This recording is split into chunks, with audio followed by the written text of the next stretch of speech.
We are at the top of the hour, and we just want to welcome everyone in here to the Principal Support Network. And today's topic is how principals monitor special education, and we're going to look at, some just some information from the book by David Bateman on how principals work with special education staff to produce the best outcomes for students with those disabilities. And we're going to look at some the legal framework around idea, and jump into what are principals responsibilities around FAPE and the IP, and then of course inclusion and equitable access. And we'll look a tad bit at behavioral interventions. Last month we looked at behavior in depth, and but really, it's the whole discussion really centers more on what it is that David Bateman thinks that principals should be doing to monitor special education within their buildings. And of course, Dr. Dionne Bates is with us today. My name's Denny Paul May. I'm a due process consultant here. Dr. Bates is our lead and director at KVEC, along with Brenda Combs. And then we have Chastity Craft, our literacy consultant, and we appreciate each and every one of you guys joining us today. And one of the first things that we want to jump into is just looking at the legal framework. And one of the questions that comes up for new principals, if you've worked in general education and you've jumped into the special education realm by having to work as a chairperson, one of the things that is super, super important to understand is the differences around IEP and 504. What is it that you would know about those differences? What do you know about IEPs and 504? Can you list some of those differences and place in the chat? We have students in our schools that certainly have IEPs when they come to us. Some have IEPs once they go through the referral process. And then there's also students that have 504 plans. The 504 plan is really about access. It's really about students that have a physical or mental impairment that limits a life activity. So, you may have diabetes, okay, and that may limit your vitality. That may limit your ability to be at school on certain days. But you really have no degree of adverse effect that would warrant specially designed instruction. And so you have a plan in place that would provide you maybe with some extended time, or maybe you have some additional accommodations that you might need. Maybe you might need a health plan to be in place. You may need some services from your nursing staff to help you monitor that situation. But in most instances, the 504 eligibility principles say, does the student have a physical or mental impairment? And does that substantially limit one or more of their major life activities? This 504 plan, or the 504 it really started in 1973 with the Rehabilitation Act, and it really was about access to all public places, and that includes schools, because schools get funding and to run their schools, and so with that, students need accommodations for access. So we have to react to these plans. So you're going to have a physical or mental impairment that substantially limits one or more major life activities. Like you might have some health issues that limit your stamina, and if that's the case, then you may need extended time, or you may need several breaks during a class period, those types of things. So that's what we're talking about. And then IEP, the idea eligibility IEP. So for IEP eligibility, it's access plus instruction. It's not just that the student needs accommodations.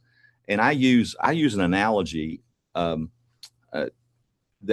states that when a student has an IEP, they have to we have to work to get the baby bear's porridge just the right amount of temperature. Okay, we have to find a balance. We have to strike a balance between instruction and accommodation.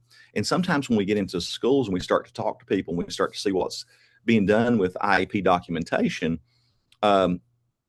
it's very heavy on access. It's very heavy on accommodation, and it's very light on instruction. And when a student is IDEA eligible and has an IEP, what we're saying is that student needs special education. They need specially designed instruction. They need instruction that goes above and beyond what they're getting in the core instructional general education setting. And so sometimes with co-teaching models, and Dr. Bates knows a lot about co-teaching, but sometimes with co-teaching models, we have students mixed into the general ed setting, and we need to make sure that we're not only accommodating, but that we are also looking at that adverse effect and saying this student needs special instruction. They need specially designed instruction. And what is it that we're going to do to provide that? And are we going to find the right balance between the two? And so that's super important, is to understand that, you know, if you only need accommodations to make progress in the general education curriculum, then you're more than likely, even if you have an impairment, you're more than likely more of a candidate for a 504 plan than you are for, you know, specially designed instruction and IEP. And so here's a little comparison. You can see on the screen the law that's governing this, and we go back to Section 504 of the Rehab Act. That came about in 1973 and has been around for a while. It even predates IDEA, or the IEP. The Individuals with Disabilities Education Act came about as an education law, not a civil rights act, but it included the need to provide access because students were being excluded from school altogether. And that happened about 1975. And so we're celebrating, or last year we celebrated the 50th year of students having IEPs in schools. And so it's been around, you know, since the 70s. And those laws are distinctly different. One's about access. 504 is clearly about access and about making sure we put students on a level playing field. Okay. And it's very broad, and what students get from that largely in terms of services is accommodations. And the one thing that you don't get with 504 is you don't get any funding. And the person that's responsible for providing those accommodations largely centers around the general education teacher. And as the principal of the school, you need to ensure that everyone on your general education staff understands inclusive practice and understands that you're going to have students with differences in your classes, and that the law is very clear from the ESSA law that governs everything we do in public education, says that students have the right to have these accommodations. They also have the right to have universal design for learning involved in their lessons. They have the right to have tiered activities under the MTSS RTI program, and also differentiation before they ever are considered for an IEP. Now, sometimes we'll run into this. Is it a child find issue? You know, when the student, you know, a good example of that is attendance. You know, when we start to look at that, is there a health problem causing an access issue? And do we need to make accommodations for that student?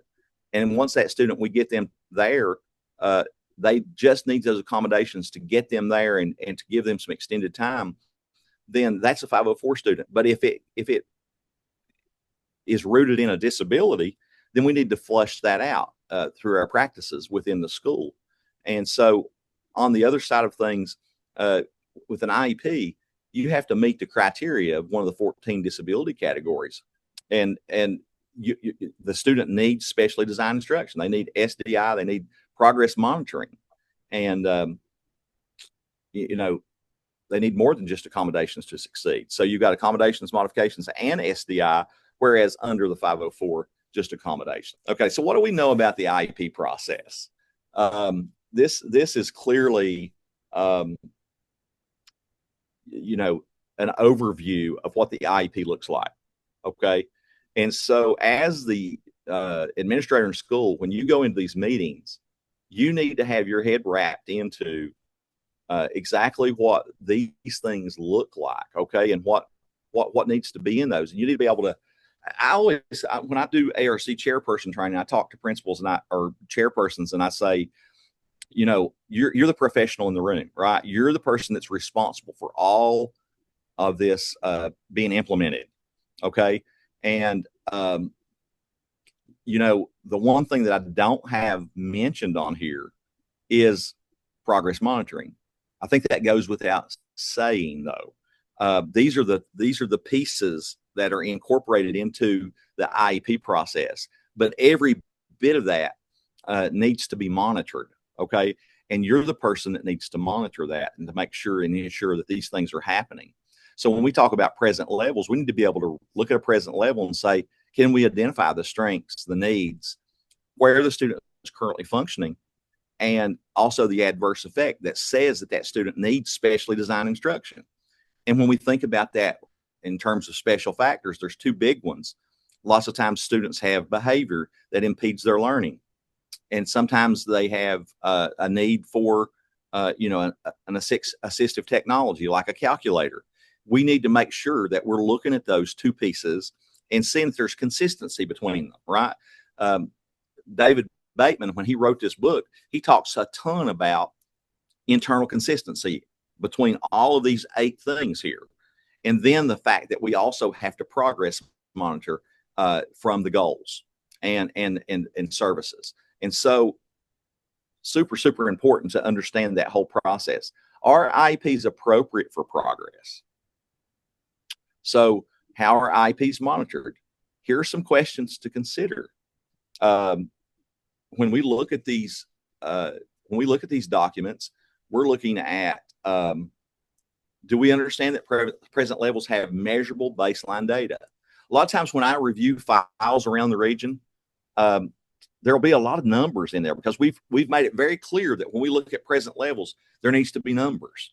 But then the numbers don't tell us anything. We don't funnel down to a skill, and we don't tell the reader within that present level what it is that student needs to be focused on that's going to relate to a goal. It's going to link to that goal. And so, a good example of that would be reading comprehension. And, we need to know in present level academic performance, we need to be able to look at that and be able to discern where the student is currently functioning, what's their independent level, what's their instructional level, where's that productive struggle come in, where we're actually providing them with specially designed instruction. Because if they're not having a productive struggle, we don't need to do specially designed instruction. We don't need to do scaffolding, And so if they're on grade level, essentially in reading comprehension, and sometimes we'll get that that the students operating, they're in the 6th grade and we're going to write goals on reading comprehension in the 6th grade level. Well, we're supposed to have standards-based IEPs, but we have to back up and meet the student where they are. The law is very clear, and the requirements that have been handed down by the Supreme Court through the Ender case says that we have to have ambitious goals in light of students' unique circumstances. And, if they're able to matriculate through and we're able to give them access to the curriculum and then also the specially designed instruction, then we know that we've got a good solid starting point in that present level that's going to lead to a goal that's going to make a difference in that kid's educational performance. And that's what we're looking for. And then the other thing, as far as progress monitoring, that whole process, do we provide graphs and progress reports to the parents showing how much growth has occurred? I go to some districts, and in some districts, they kind of let go of the rope and say, okay, you can send the graph home. All right. or you can send just the progress report home. Well, I think you need to send both. I think you need to send a visual representation showing the parent, and I think that's something you need to cover in your annual review meeting, in your annual review analysis. And, I talk to people all the time about, hey, when you send that meeting notice home and the purpose says we're going to do an annual review, then you have to do an annual review analysis of the IEP goals. And so part of that is providing those graphs each 9 weeks. And the law is pretty clear. We're supposed to provide progress updates to parents as often as we send report cards home for students that are non-disabled.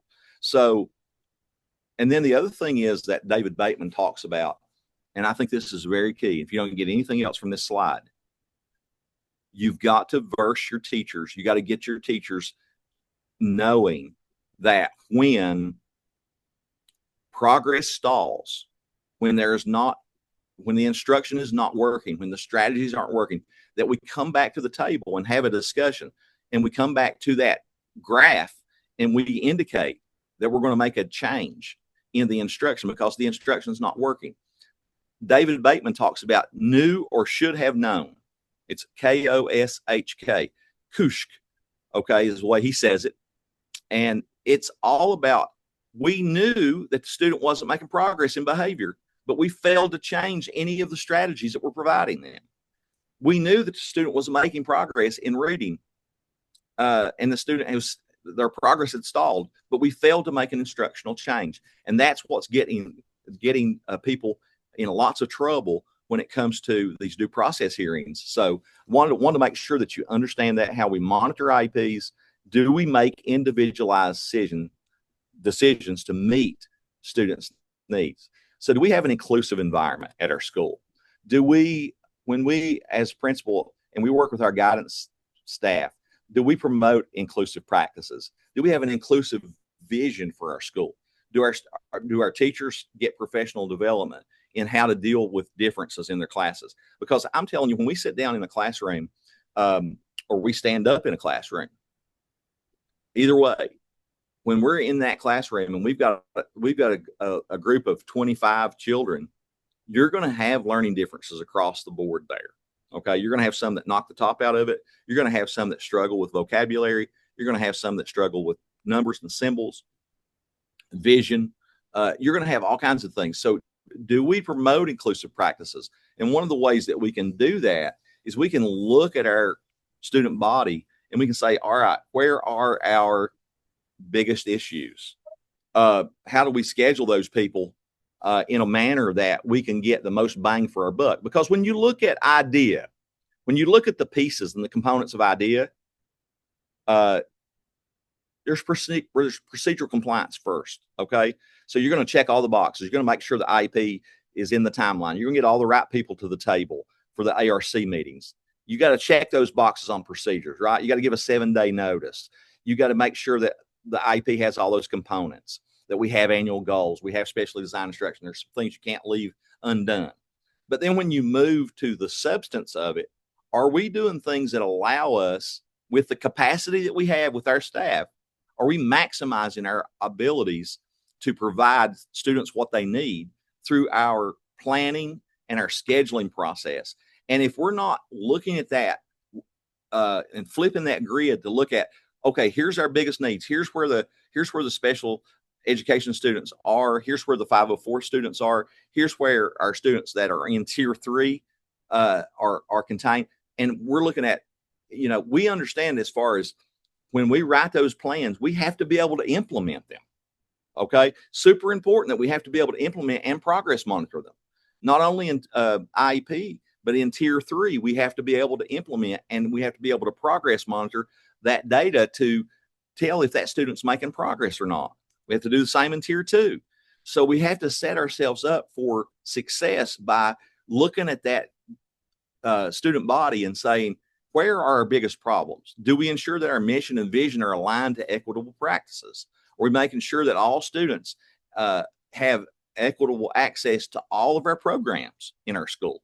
And how do we ensure that all students have equitable access to programs in school? Take a minute and consider this. How do we ensure that all students have equitable access to programs in schools. And how do we do that? What is it that you're doing in your school to make sure that you have the capacity to handle the situations that arise in your school, but also that you give access to the students that are in your school to all the programs? It comes down to even like, do we understand that coaches need to be trained when it comes to the 504? If you've got a student that has a health issue and they're playing basketball, you better make sure that the basketball coach is trained in the 504 plan and know what the health plan and what the safety plan is for that student. So qualified staff and retention, to the extent possible, do we ensure that teachers are qualified and certified? What do we do to promote teacher retention? This is a big issue in special education that we see, that teachers, they'll come in, they come in through maybe option 6, or they're in the MAP program. And we have to really, as administrators, pour into them really quickly a process whereby they can have a mentor, they can have someone in the school, they can maybe contact us at KVEC, and we can help them with the paperwork and the due process things. But we really have to do some really onboarding kind of training. It's almost like they're going to school while they're also learning to teach school, and to work through this process of special education paperwork is somewhat overwhelming. And so we have a lot of turnover. I think the research is very strong in how important it is that you get timely and immediate feedback. It's like the learning goes through the roof in terms of, if you're looking at a graph, the learning that occurs, the permanent learning that occurs from immediate and timely feedback is unbelievable. And I think you make a great point there. And I think that's something that we sometimes, when we spread ourselves a little bit too thin with all the activities we got going on as principals or as consultants. I'll throw myself into the mix as well. And if we don't get back to that person quickly enough after we've trained, or after we've provided some professional development, or if we've had a staff meeting, if we don't get back to that person pretty quickly, and especially it's like considering your staff is like also you're having what the expectation for your teachers is in considering their students. And so, we don't want to give a bunch of instruction and not provide feedback to our students in an immediate fashion. That's good teaching. And so you can apply that at the mentoring level, as to say, okay, if we're going to talk about a topic, we got to get back and we got to look at how you've applied some of those concepts, and then we got to give you some more feedback. And so I think that's very key. So on this one, it's we're understanding assessment. What's the purpose here? So understanding formative assessment and what it is, ongoing checks during instruction. Okay, so Dr. Anita Archer, she says that instruction's interactive, and you are going to get a ton of return if you model and then you allow students to work on a concept under your watchful eye and with scaffolding, but then you provide a quick check of understanding. Okay. And you give feedback immediately. So formative assessments, ongoing checks during instruction. It's while the instruction is going on. And I used to get this when we first started really pushing progress monitoring in special education. I was a director at Pikeville Independent, and I would talk to the teachers, and they would say, "Well, I'm in this co-taught classroom, and I don't have time, and maybe we're not working on the goal." And I'm saying that's where we got to we got to flip the grid. We got to make sure that we're working on the goals. We got to make sure that we're taking data daily. We got a plan in our pocket. We're coming in there and we're working on a skill, or working on what's working on in the co-taught classroom, maybe working on a standard. But we've got to have a plan in place whereby we check consistently and quickly and almost immediately, is the student getting it? Because the most important thing is learning. And so some of the examples are like, you can use exit tickets, low stakes quizzes, or you can just not provide any grade at all, but you can take data. If you're actually modeling and allowing students to practice, there's ample time to take data, and it's also ample time to check for understanding. And so you can do it through observations or class discussions, and then of course progress monitoring the IEP goals. So the purpose of understanding assessment, it's super important for our principals to be able to share that with our staff. This is what we expect, and Dr. Bates is going to talk to you about some of the framework. I think it's the Danielson framework from a few years back, but it's still, good teaching, still good teaching. And Dr. Bates, if you want to, I think this is a good place. If you want to kind of advance ahead and go ahead and talk about that a little bit here, I think that would be great. Okay. Well, I do want to talk a little bit about when we're talking about assessment through the lens of special education here, because we're thinking about a lot of our teachers in special education are in the co-teaching setting, or they're trying to deliver services in that general ed and maybe just have a little bit of resource time. And so a lot of the challenges that we're seeing across this region is that how do we make that specially designed instruction run with the HQIR, right? So we look at what your instructional resources are, what the lesson design is, what's the HQIR, and then how does that extend for teachers that are pushed in the classroom for the co-teaching to deliver specially designed instruction. So that's something else just to think about. If that's something that they want to focus on as administrators, is making sure that we can align all of those pieces. And that's some work that we've been working on here, and of course we're open to bring that out to your districts as well with that alignment. But I think that one's important too, because I know that we're all familiar and understand assessment, but how do we make that happen in that co-taught classroom, or how do we look at that specifically through that co-teaching lens, just to make sure that our kids are both getting access to the general ed curriculum, but also receiving the supports that they need. And I always use this example, like if you're using UFly, right? And UFly is using, they're using tapping, right? Sound tapping for a phonics instruction. And all kids are getting phonics instruction through tapping. Then what do we do in addition to that for our students with disabilities? Well, maybe they're using L. Conan boxes, or they're using something in addition to that. So I think that for administrators, it's important to think about what does that look like beyond what's happening that all students get around assessment, and how do we make that happen in that classroom setting. That's one of the big challenges we're facing, I think, particularly with formative assessments in the classroom and then progress monitoring. And I think, one of the things that we kind of uncovered through our work with specially designed instruction, Dr. Bates, is that, in real time, what happens and how the student responds to the strategy really tells us what to do next sometimes. And we have to keep ourselves equipped with, different avenues in which way, the ways that we're going to go with the next piece of instruction sometimes is determined by how a student responds. And so we got to feel that ebb and flow and that natural art of teaching. And so we got to keep ourselves equipped with a ton of strategies. And I think that's where Stephanie Kidd with math and Chastity comes in with reading, Chastity Craft comes in with reading, that they can provide your staff with some ways to do this and to make it seamlessly work within that co-teaching model is where really the magic lies. Because if you've got students that need to be in that co-taught classroom because of their, we got a lot of students that spend a lot of time in the general ed classroom now. That's borne out by statistics. I think it's like 66% of our students spend about 80% of their time in the general ed classroom, based on some of the recent research that I've looked at. And so we really have to equip ourselves with that ebb and flow of instruction and be able to change gears and say, okay, here's the problem. Here's how the student's responding. And what would be a good next step or next strategy based on that. And that's all embedded in formative assessment. So the summative assessment, of course, follows up formative assessment. Just really quickly here, what it is given at the end of instruction. It's used to evaluate overall learning.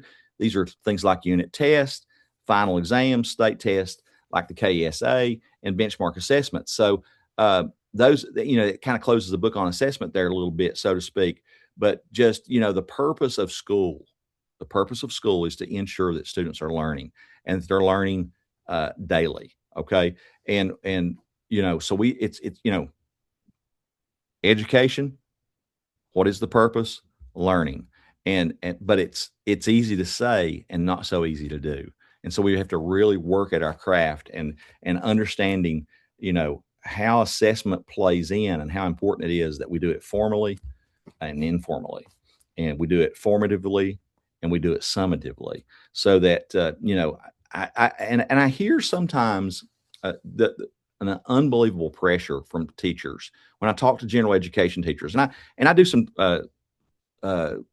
pre-service training at Alice Lloyd College as well as Dr. Bates, and we try to do our very best to prepare them for what's coming in terms of when they step into that first job. But it's really really difficult when you step into that first classroom to really know and to feel that ebb and flow of instruction and know what to do next. So we have to guide our folks, and provide them with the latest tools and tricks of the trade. And a part of that is understanding those assessments. And so another part of assessment in special education, and as a chairperson, you need to really get your head wrapped into, what is the WISC-5? Okay. And I've been really pushing this of late because this kind of drives specially designed instruction. Understanding the potential for learning, or the IQ of a student, is super, super important. I'm going to kind of just give you a quick overview, just really quickly here, of what the WISC is and what it looks like. Okay. And so there's 5 areas of the WISC. Okay. And this is the IQ test that is given, and it's part of every evaluation that we do for special education. We always give that, especially on that initial. And when we're determining eligibility, we need to understand, as principals and as chairpersons, we need to have some working understanding of this. And that's why I wanted to throw this in here really quickly. So Verbal Comprehension Index, it measures language-based reasoning and understanding. Okay. And the skills that are on display here are vocabulary, the ability to reason verbally, and conceptual understanding of language. Okay. And the thinking point here is, how well does the student understand and use language? And so what's that look like in the classroom?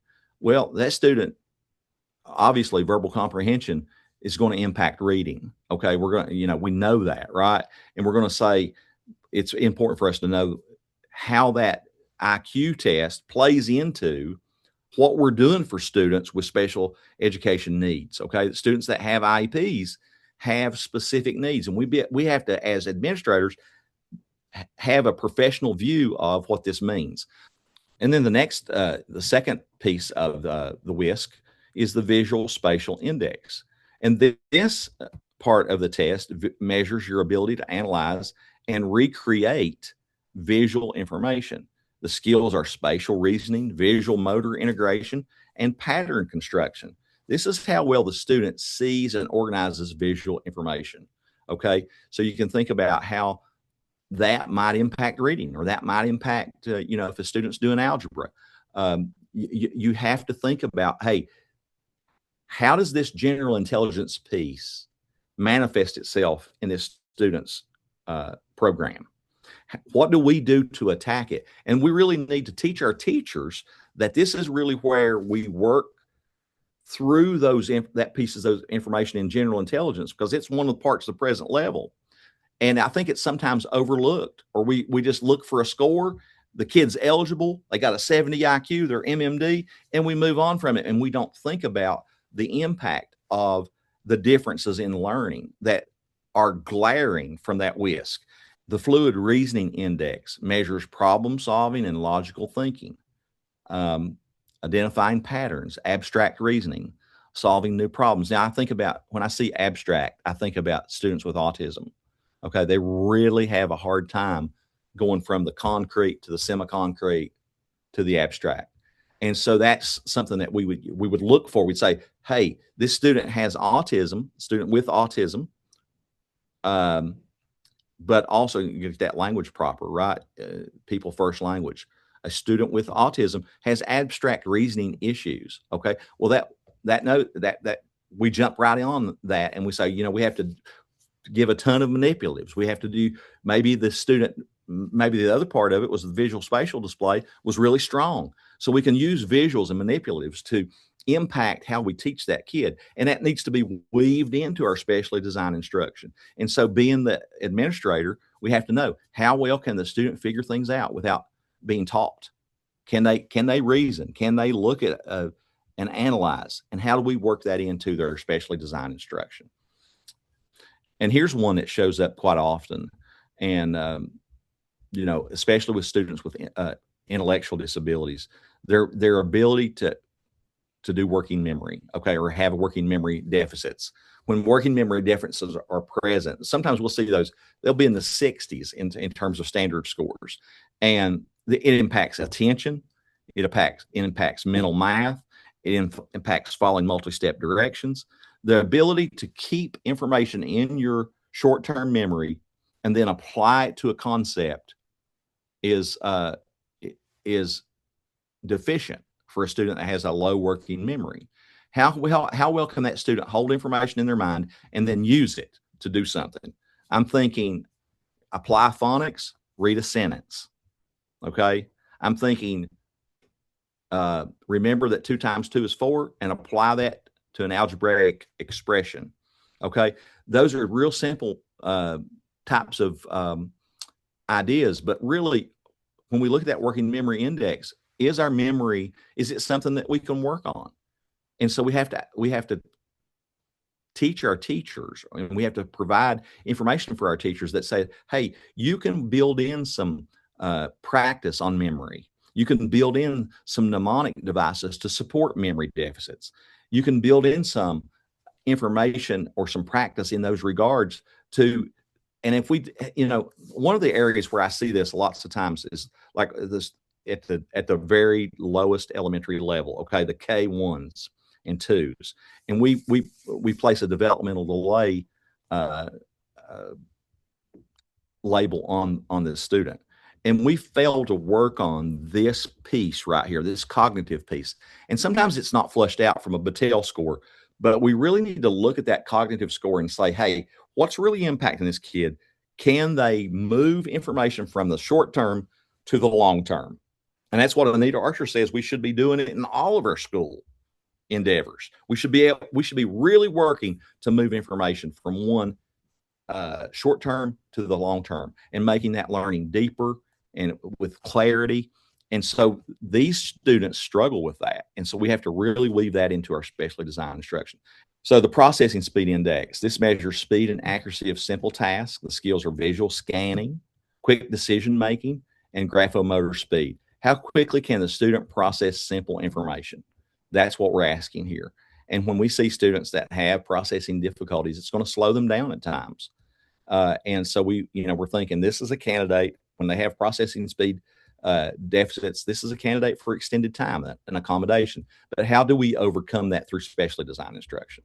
That's the key. So we really need to work on looking at what would be a good situation or a good piece of specially designed instruction that would attack this. And so that's the kinds of things that we want to get you thinking about. So why do we need this? Reading evaluation impacts eligibility, funding, CCIS is out there, substantive portion of idea, the impact on instruction. I've got this slide up here. This is kind of a cumulative of the first part of what we've talked about here. And so what I want you to think about is how important that we have a solid person that's well-versed in eligibility, making sure that they're reading the evaluations that impact eligibility. It's a higher stakes than it's ever been. If you look at, again, the idea components, you got to take care of procedural compliance. You've got to develop a good IEP. You've got to get people implementing that IEP. You got to have specially designed instruction that then is progress monitored so that we can say we provided the FAPE. But the other piece of that is that we need to make sure before all that happens with an IEP that we have somebody in place that reads that evaluation, that it impacts eligibility, and that we know that we're making these correct decisions. We have a couple of things. Funding's impacted by CCEIS. Okay. And CCEIS is comprehensive coordinated early intervening services.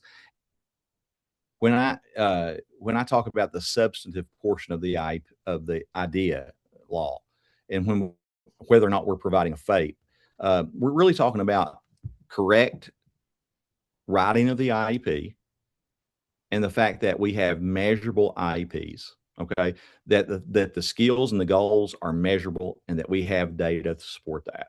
And what is the impact?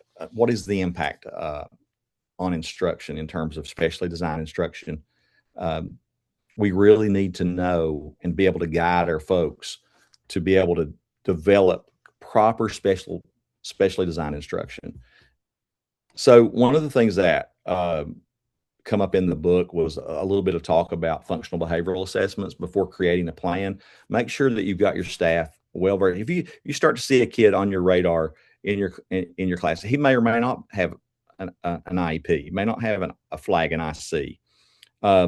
We need to make sure that before we get into just considering a student a candidate for special education, we need to make sure that we have provided all the strategies in the MTSS program or the RTI program, and we've taken them through those tiers. And then if we get to the level where that student still is having significant issues, we need to what is the point? We need to know what the point of the FBA is. What is the functional behavioral assessment going to tell us? And we need to start looking at that.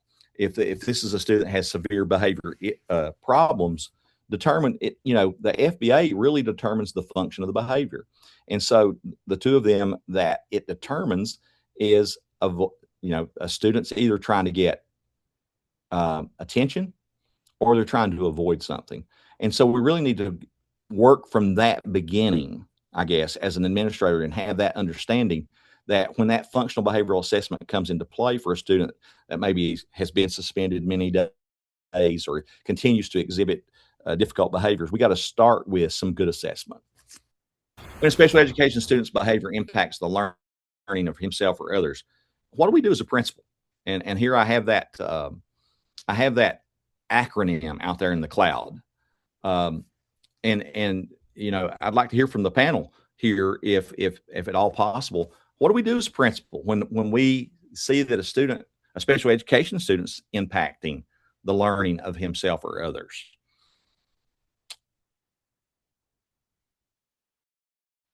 And I have the answer down there in terms of what I think we need to be considering. One of the things that David Bateman talks about at length, if you listen to him speak, David Bateman wrote the book that we're based this whole series on this year. When we hear him speak, we hear him, yes, have an ARC meeting, Melissa Sanger says.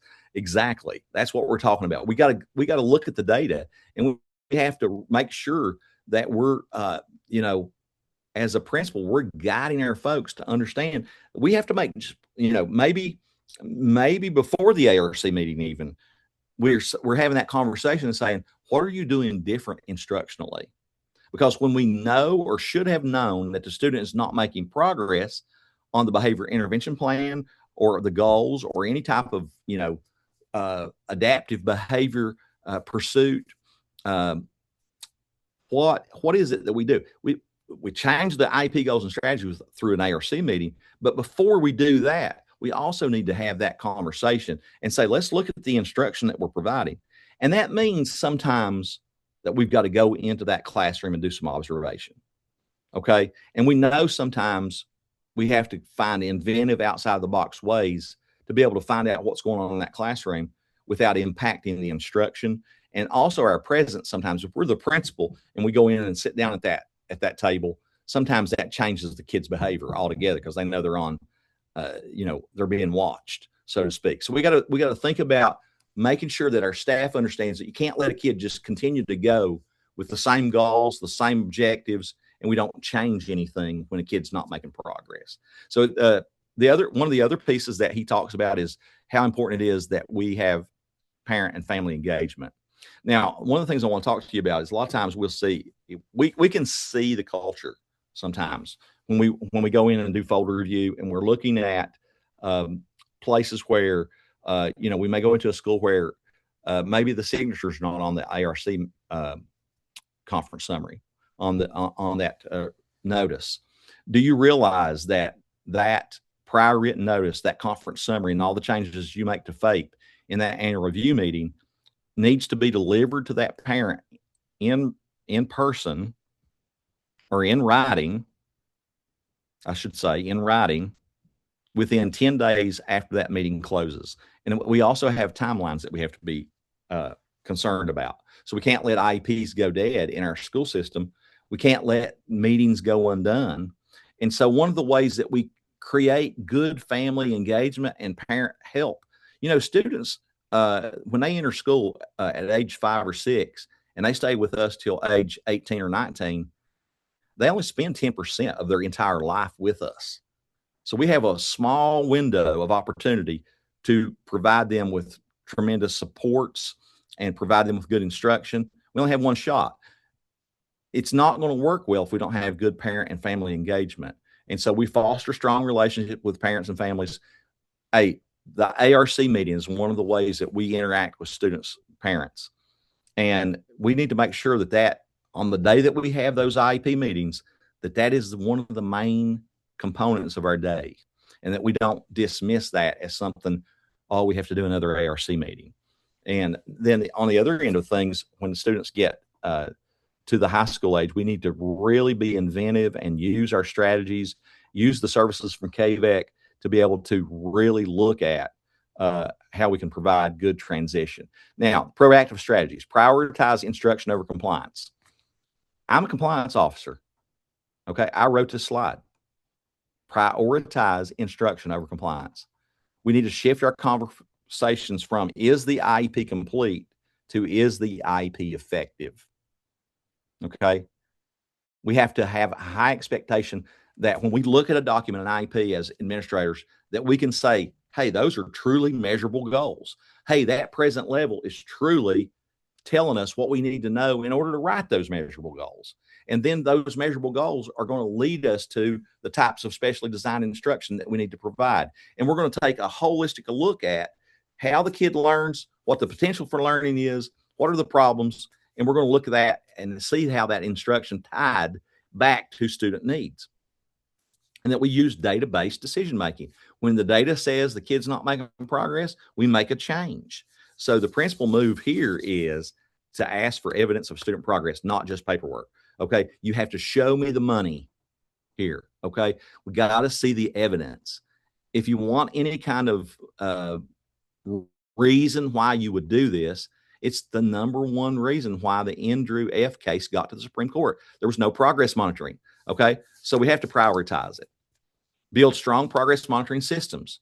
Require clear baselines, frequent data collection, visual graphs that make sense, that are easily understood, that have all the pieces, and that we've analyzed that data. We can see that kid's trending toward meeting that goal, or that kid, those data points are taken consistently enough that we can, in a 9-week period, we can say that the kid's trending toward reaching that goal. Sometimes I'll look at it and in our IP reviews, I'll look at it and it'll say, we're going to take data once a month.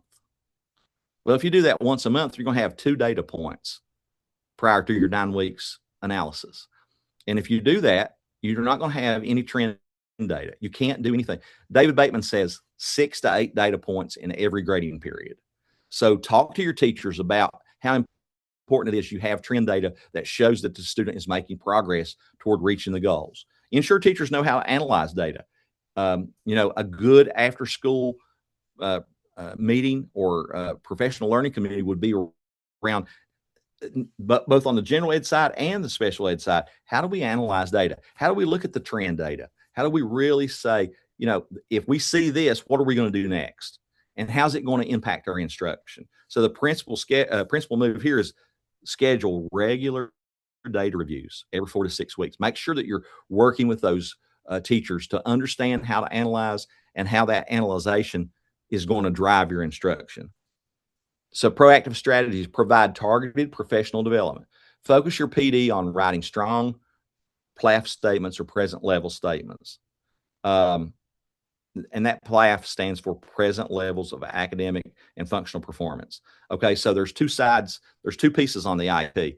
Some of it's academics and some of it's function.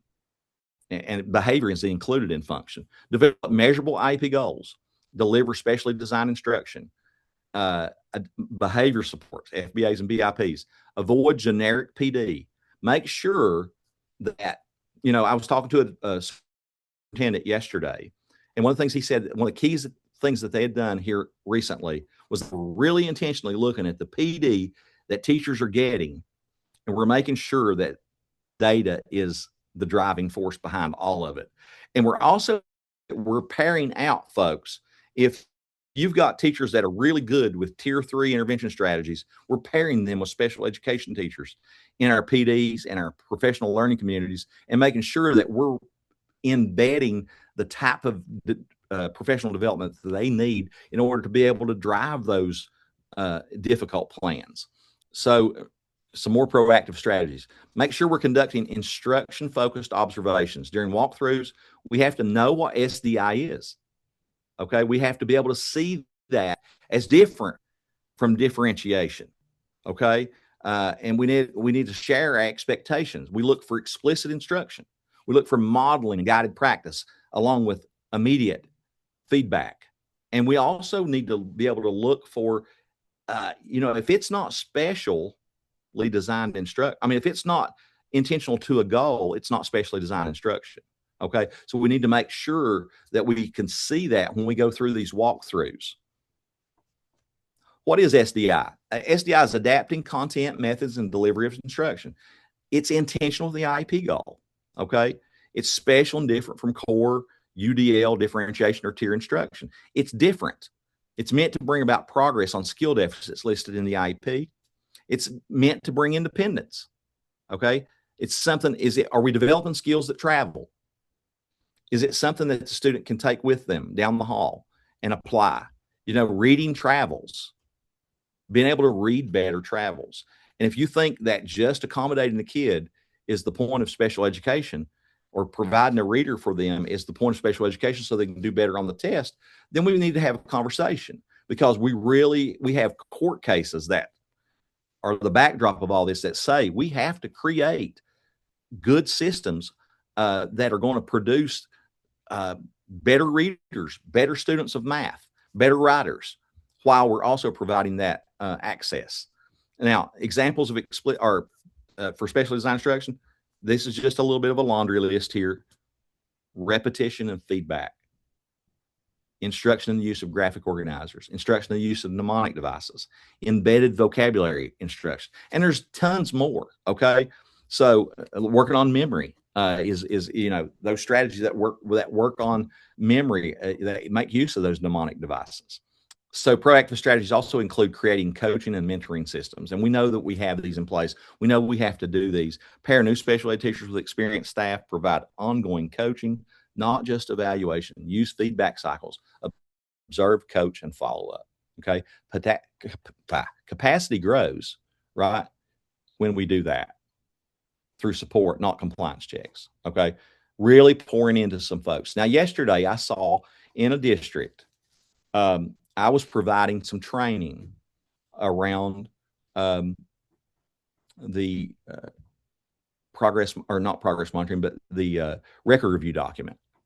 And I know that the director in this district doesn't mind me telling about this, but I was actually providing this training. And we had a group of about 10 brand new special ed teachers operating in this district. They had less than 3 years of experience. I had 10 in the training. And when we began to talk about some of the things that they had been doing, not me there, but the special ed director had been meeting with them twice a month throughout the school year. And they had embedded, targeted strategies that were being provided to them on how to be a better special education teacher, how to be a professional in the building. The lady literally got an applause because I was talking about this director and what a good job I thought she was doing. and her teachers were applauding her because she had really poured into them that coaching model, that she would observe them, she would coach them, they would meet regularly, and they would follow up. And that capacity grows. And she's creating good special educators through this process. And so we're not just checking to see that you got your IEP in place and that you've met the timeline, but we're also pouring into you, with and inspiring you to learn on your own and to do some things. So that's super important, I think, as a leader in our school, that we have systems in place that mentor and coach. If there's any takeaways you want to share for the principals before I get just a second to share that. Yeah, just close our discussion up here just a little bit. Monitor instruction, not just paperwork. I think that's one of the things that I wanted to get from this session today. Build systems for data, coaching, and collaboration. Pour into your folks, transform them, give them a vision about your school, make sure it has an inclusive foundation, and hold staff accountable for student progress. And that means all students. And the final takeaway: when principals focus on instruction and data, teacher capacity and student outcomes improve. So I appreciate your time, and Dr. Bates is going to talk to you about this walkthrough instrument from the Danielson framework.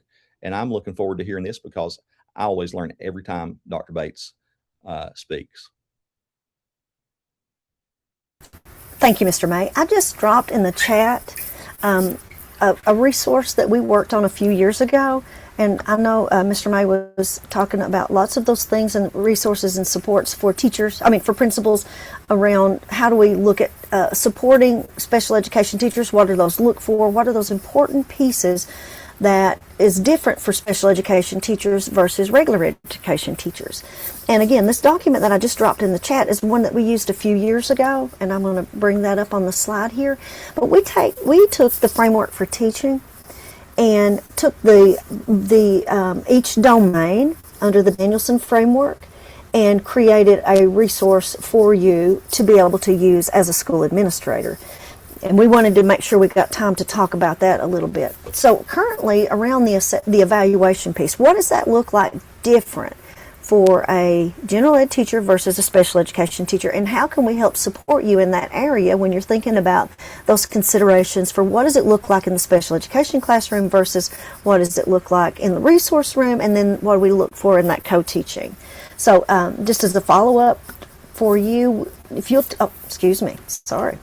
this slide here, and then the link is in there, but you can see that we looked at what it looks like in effective, developing, accomplished, or exemplary in the general ed teacher, in the general ed classroom. Then look at the one that's in yellow. So you can kind of see the blue banner looks at the Kentucky Framework for Teaching for general education, and then the yellow is the special education component, right?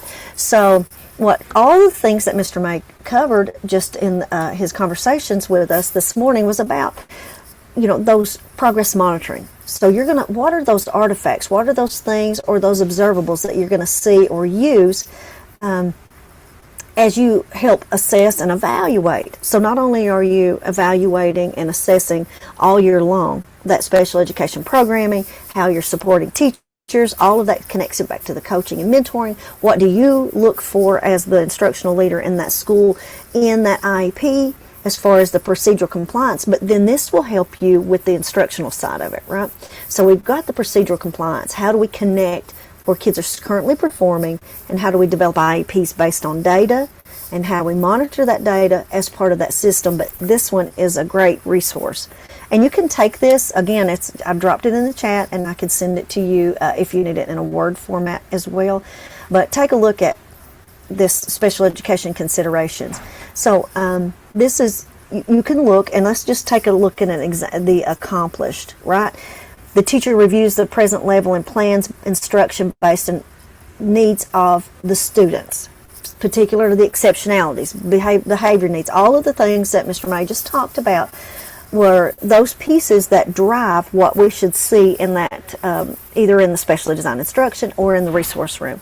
But I wanted you all to get a chance to look at this and have this resource so you could help you with your walkthrough. And it's a many-page document, but you'll see these are the artifacts. We think about that domain 1, what are the artifacts that we might need, but these are also what questions, right? So if you're in there, if you're interviewing a teacher or you're working with a teacher and you're asking them about how do you use the progress monitoring data inform practice, how do you think about the group of disabilities that the disabilities that are in that classroom, and how does the instruction adapted for that?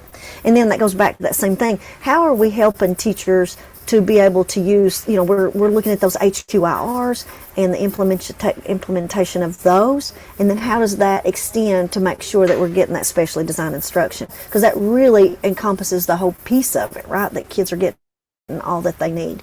Let's talk about each of those domains around, here's one about communicating with students. It's domain 3A, but I wanted to show you some examples of also what the resources are, right? So look at this one that's on the slide, if you all can see this one.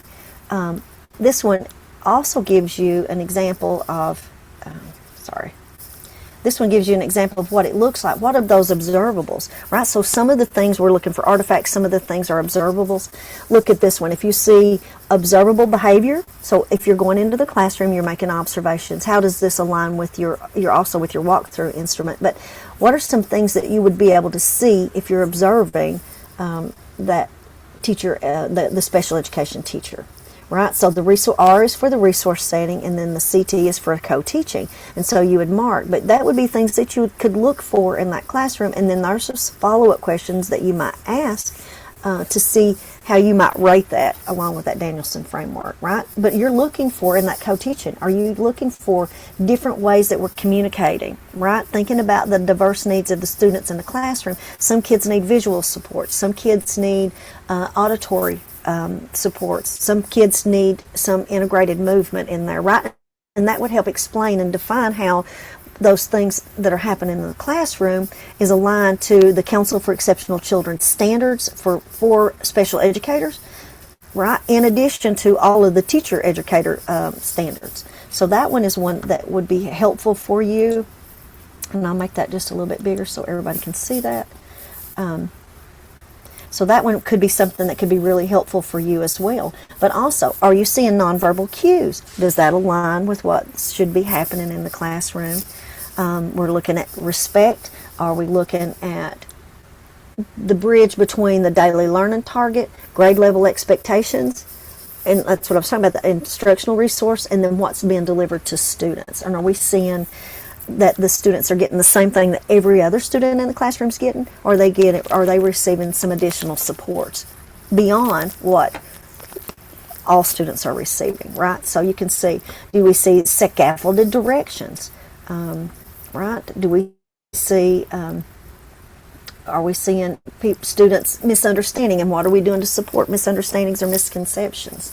So again, that was just a resource I wanted to share with you to help you. You can have this, and you can also take this document if you wanted to and adjust it however you wanted. You can just leave the special ed pieces in there and take out the other pieces, or you could print it off. It's a 65-page document that you have access to. Use however you want to use it, but this will help you as an administrator with the evaluation and your program, right? To look at the program very holistically, not only about what are we doing procedurally compliant, but what does that look like in the classroom practice. We put a ton of work into this resource around the Danielson framework, because evaluating occupational therapists, physical therapists, right, all those look different, but the language we use in that is really more aligned to what you'll see in all of those yellow categories. And like I said, copy paste, use it any way that you can help you to benefit you with your walkthrough instruments, with your coaching for teachers, and your role as the instructional lead over that, as this leader of the special education program. So we just want to make sure you had that, and that's why I didn't mean to rush you on there, Mr. May, but I wanted to make sure that they had time to see that, and that I could share with them just the logistics of how that's laid out and how that resource could be used. So I think that's very timely and very much needed.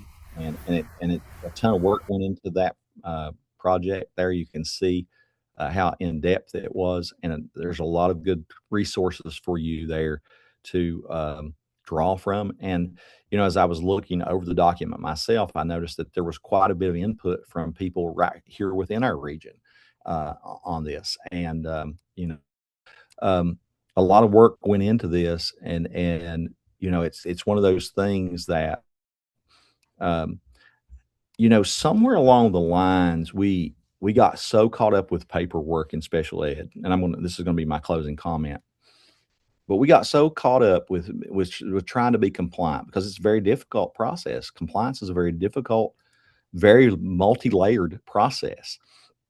And in the weight of that, we kind of lost our way as to what was the main thing. And the main thing is instruction. The main thing is learning. And so, how can we help our teachers manage this process and understand?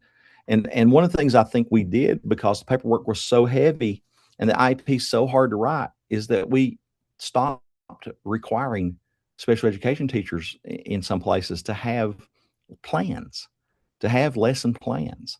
And I'm not saying we have to have them do a 10-page lesson plan every week.